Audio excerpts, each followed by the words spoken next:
कोणालाही दिसणार नाहीयेत. हा हा ठीक आहे. आणि हे घे, इथून पुढे असलं काही केलंच ना तर याद राखा.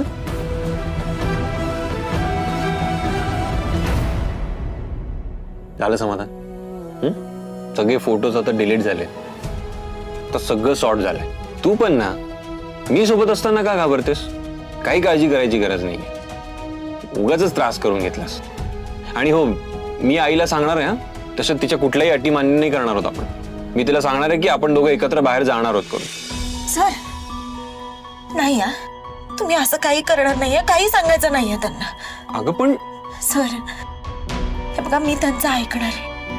आणि त्या जर म्हणतायत ना की मी तुमच्या बरोबर कुठेही बाहेर जायचं नाही, तर मी नाही जाणार. पण त्याची काहीच गरज नाहीये राणी. आता सगळं मॅटर सॉल्व्ह केलंय मी.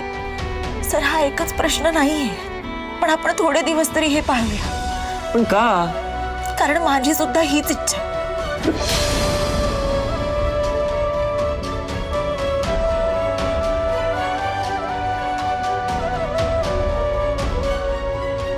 आणि असं नको ना करूस.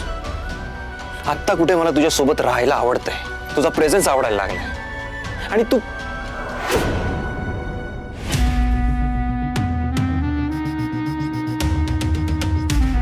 काय ग, विक्रांत कुठे आहे? झोपलाय का अजून? नाही, त्याचाही डबा भरायचा आहे ना म्हणून.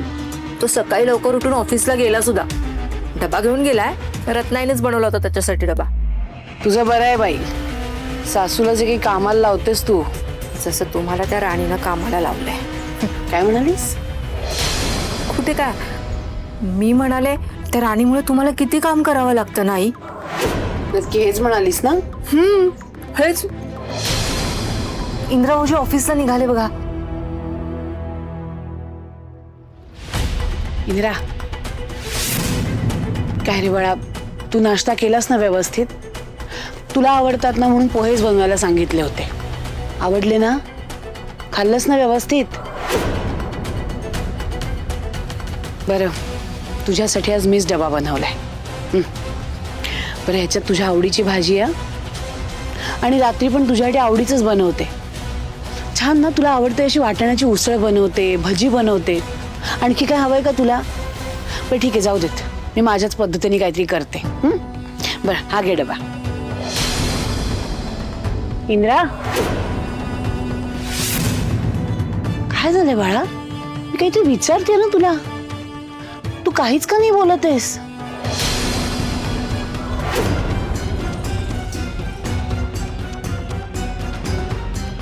इंद्रा,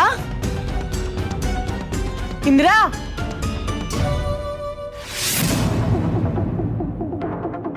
अरे बापरे, एवढा हटापिटा केलात तुम्ही. ते साधं बोलले सुद्धा नाही तो तुमच्याशी. आता बोलू नको हे सुद्धा तिनंच सांगितलं की काय? नाही म्हणजे याआधी इंदिरा भाऊजी कधी तुमच्याशी असे वागले नाहीत ना? ती राणी आल्यापासून ना इंद्राचं वागणं हळूहळू बदलत चाललंय. मी तिला आता सोडणार नाही. माझा इंद्रा डबा न घेताच गेला. अरे वा, टाकली ठिणगी. आता लवकरच भडका उडायला पाहिजे म्हणजे झालं.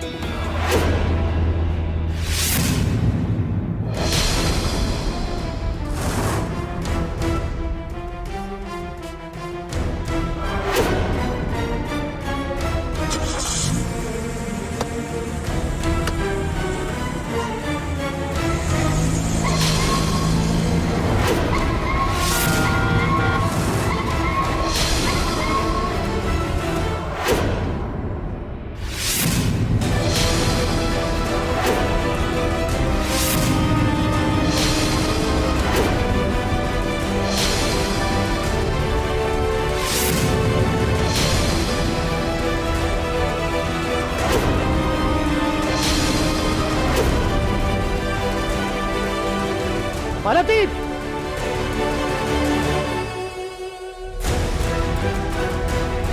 मालती काय करता तुम्ही?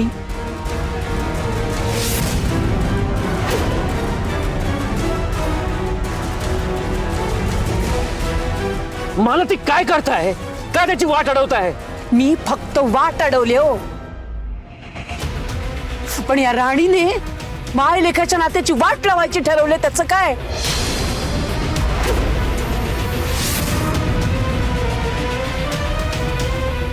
माझं ना नशीब फुटलं होतं म्हणून या भिकारडीला मी माझ्या घरात घेतलं.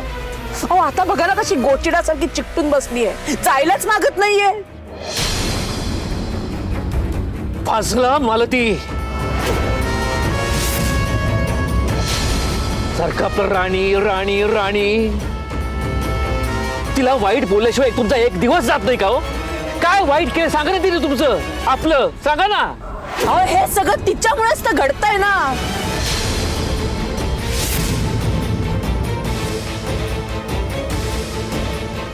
ये इकडे बोल, सांग ना कसं तू माझं घर पोखरायला घेतलंयस ते बोल ना.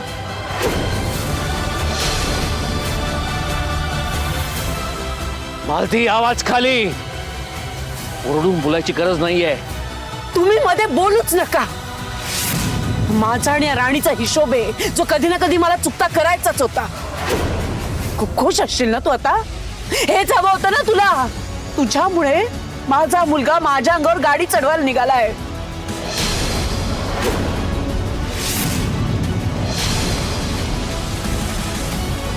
वाटेल ते बोलू नका मालती. जे आहे तेच बोलतीये. आज हिच्यामुळे माझ्या लेकानी माझ्याशी आबोला धरला. एक शब्द बोलायला तयार नाही येतो.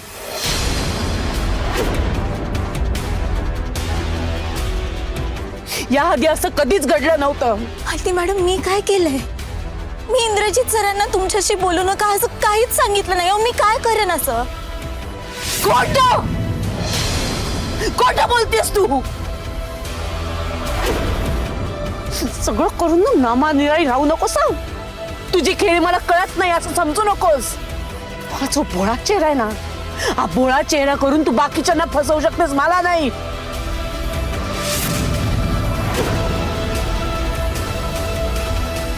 किती हत्या गाठीचेस ना मला चांगलंच माहिती. तुझ्यासारखी निर्लज्ज पोरगी मी पाहिलीच नाही. ती इतकं बोलून सुद्धा माझ्या घरात अजूनही ठाण बांधून बसलीस तू. उर्मिला, तुम्ही मालती बरोबर किचन मध्ये होतात ना? मग नेमकं काय घडलं? आबा मी काय सांगू. जे घडलं तेच सांगा. मालती आई सकाळी लवकर उठून इंद्रभाऊजींना डबा बनवण्याच्या तयारीला लागल्या आणि प्रेमानं डबा घेऊन गेला त्यांना द्यायला. तर त्यांनी घेतलाच नाही.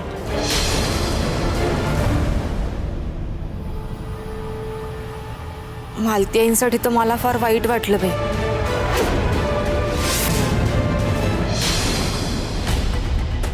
काहीला तिच्या पोरापासून वेगळं करायला निघाली होतीस का ग भिकारडे? का कुठे पेडशील पाप सांग ना. तुझ्या वाटेत मी काय काटा बनून होते का? ते इंद्राच्या हातूनच मला मारायला निघालीस.